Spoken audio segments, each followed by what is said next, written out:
Does warranty work? I'm doing all the work as a full good job and using crappy parts, if any. Yeah, it's Dad's warranty. It only lasted, let's see, from 85 to 2014. How many years is that? That's neat. They got the warranty of the job. It didn't last. 24 years? It was a shitty job. Yeah, 24 years. Is that what it works out to be? It should have lived longer. It would have if they didn't run it without oil.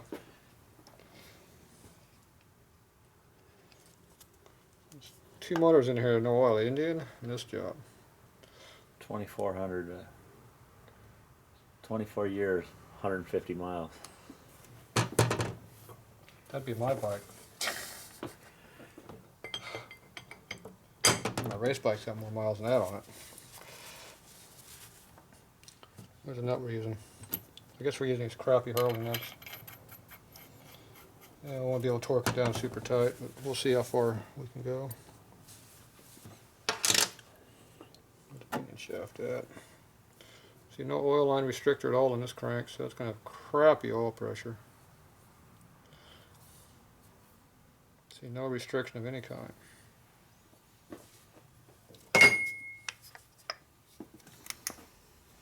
Nope.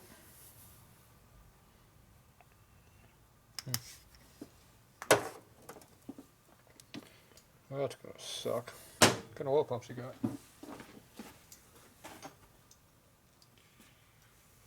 Late model. With early conversion to it. This bike can have low oil pressure with a restrictor in the line. Let's see what we can do about that. Make one? Maybe. Brass push it, drill it. Pull out the junk box, see what we got in here.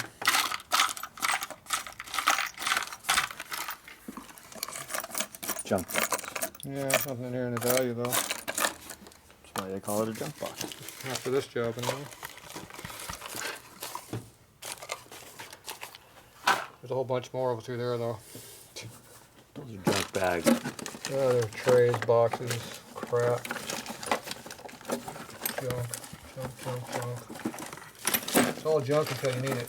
Then it's valuable, used parts or new parts or something valuable. Oh, missing screws I couldn't find. I try not to look back there very often. Alright, let's go see what we're going to do about this. My Loctite's going to set up. Could happen. You probably will. True story.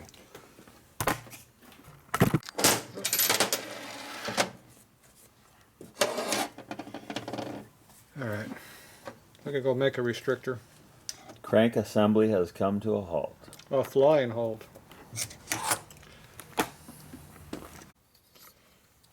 Okay. So there's a 196,000 drill. And here's a 199,000 drill. It don't go in. So between those two numbers. And there's no stop, so it goes all the way down. And that deep. Probably deeper than that. How would that not have an oil pressure restrictor? Well, like Jim's has to say, if it comes in a package, use it. If it don't worry about it. They didn't have an answer. Typical moronic Jim's. So this is 195. So if I make it 196, put a little Loctite on it, it should be good. 197 on the outside. What size to make it? I gotta put a hole in the end of it. We'll drop down to probably a 67 restrictor. 73. 73 probably pretty good. 90. I'm in that area. S&S uses something in the 80 area. Any of these right through here would work. We'll grab this 81. That's a good number to use.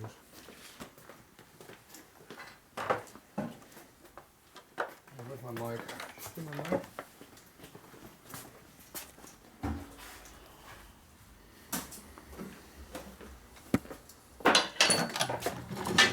So you got the design in your head now? Hmm? You got the design all in your head now? Yep. Good.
Too much.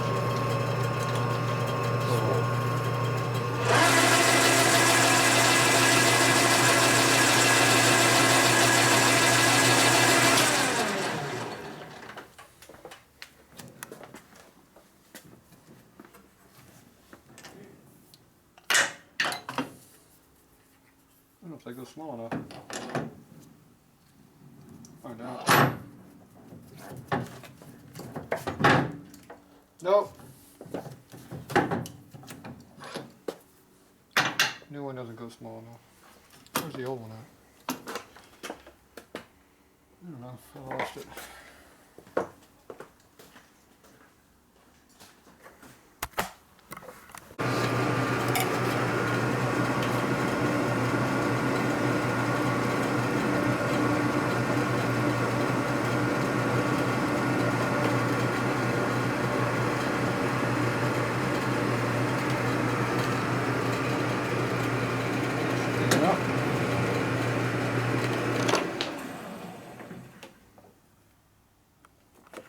Seems to be dirty. Look over here at the mic. You have to get in there close. See, it's on 24 right there. 23 and just under 24. Mm-hmm. See how there's a 2 right there? Mm-hmm. See how there's a 0 down here? Yep. Okay, 0, 0. Every one of those little marks is 25,000, which is one revolution of the wheel. See how it goes 25 and back to 1 again? So every time you see a little one of those marks right there, those veneer marks, you go up 25 thousandths. So there's 100, 200, and where are we at right now?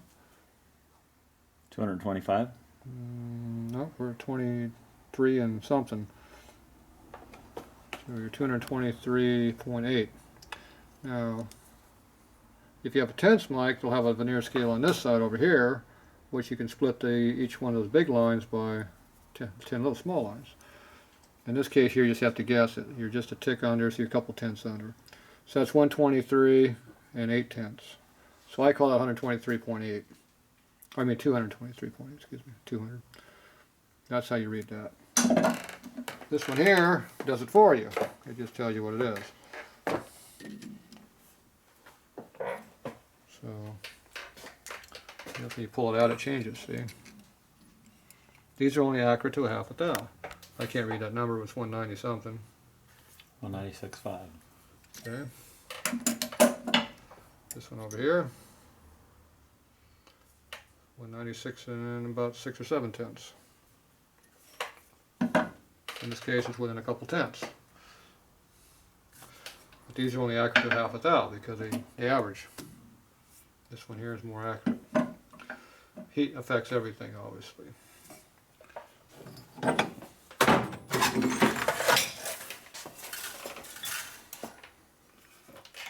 Somebody's already cut this off, which is nice. Stay there.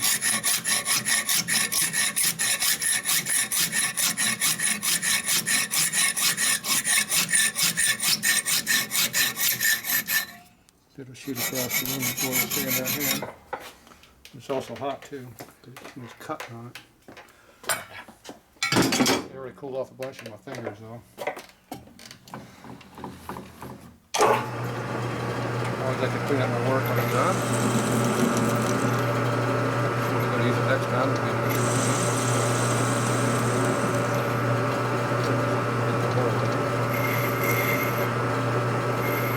Cut myself so I can go chamfer on the edge. I don't like being cut. Pretty proud of myself on those little wheel bushings. I chamfered all the edges. Look at the metal rack there. Over here. That hole is too big for this to go in. Be held, so we're done with cutting it on this method. So what we're going to do is just going to file it a little bit.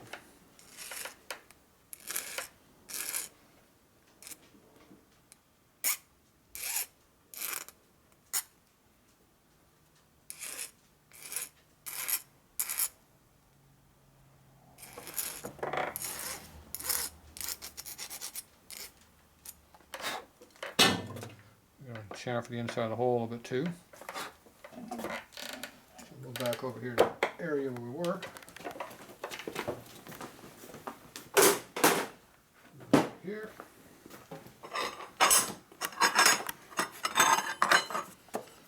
little bit better file. One that'll actually cut, unlike the one over there that's been cut very well.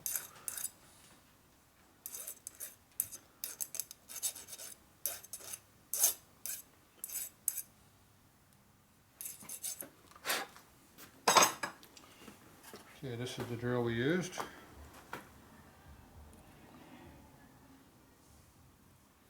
See how the saw closed up the hole in this? A little pin chuck here.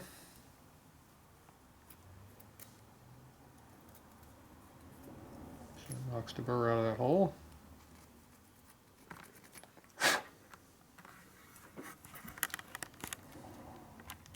want to chamfer it, so we take a little bit bigger one.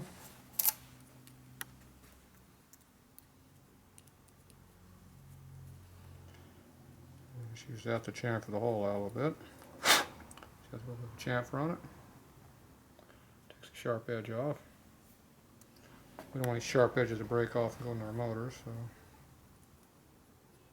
So. Or engine. Yeah, one of those two. That thing that blows up a lot, at least when I ride it. I'll leave that like that, I'll lose it. Now this does not fit in this tool, but That's where it lives. I use it there anyway.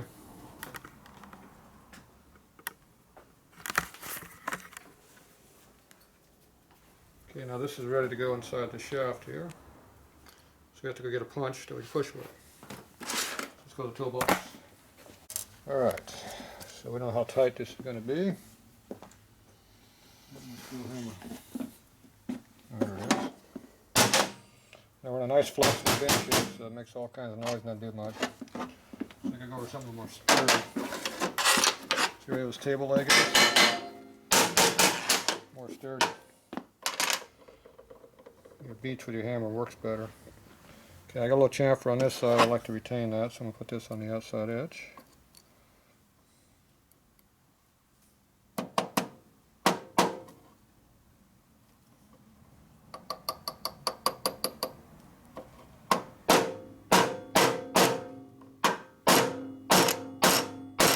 little bit tighter than I was expecting it to be. Definitely tighter than I was expecting it to be. So now we need to push this thing all the way through here. So we're going to use a press. So the press is better than beating on it? Yep.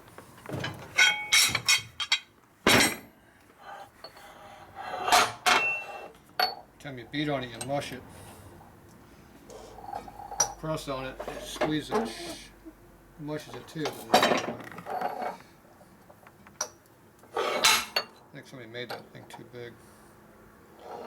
It's also probably bends punches too. Shoots them out in the face at you, does all kinds of stuff like that. Like that there, it's going to chase after me probably. See, it's bending a punch. So that is a little bit too tight. You don't want to go no more. So we're going to have to beat on it.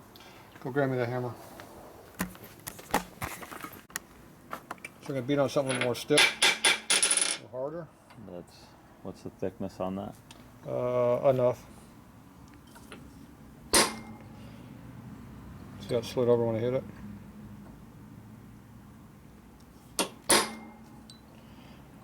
It's mashing it, but it's not doing what I want to do. Try not to do that. So this has to go in here further than what it is. I think we're going to have to take it off the end. The problem is I can't hit it. Every time I go to hit it, punch moves. I'm trying to hold it here. Turn the camera off, hold out, or do whatever you want. Okay, we got it in there. It goes in pretty tight. So I don't have to worry about it falling out. But we do have to open the hole up a little bit, and I got to check the shaft, make sure we're not expanding it too much. Our 81 thousandths drill. Back to the pin chuck. Our pin chuck. It's a good thing you knew where it was. Right where I left it.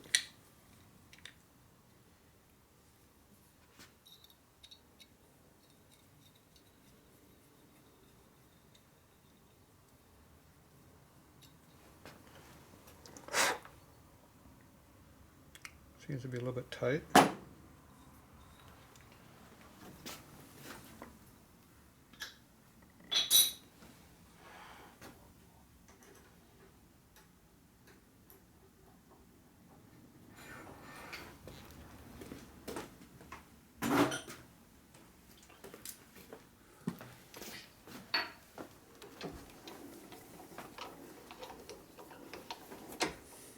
Power tools here.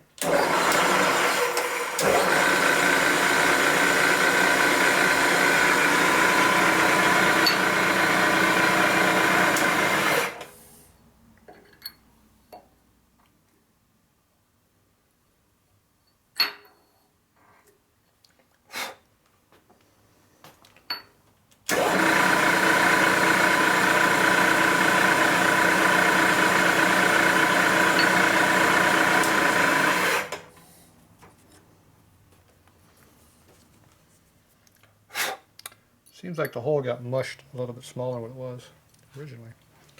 All this to restrict the oil flow, to add a little bit of oil pressure. On a job that we're not making squat for money on.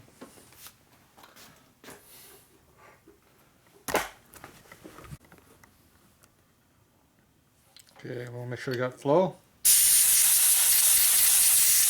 We do. The next thing I want to check is to make sure this fits in this truing stand without bottoming out in the restrictor. So So we'll check that. We've got 15 things to do before we assemble. Okay, here's our center over here. The view from over here. And we'll make sure this goes on there and center's on the center and not in our oil hole, so it works. So we don't have any problem chewing the crank. So very important.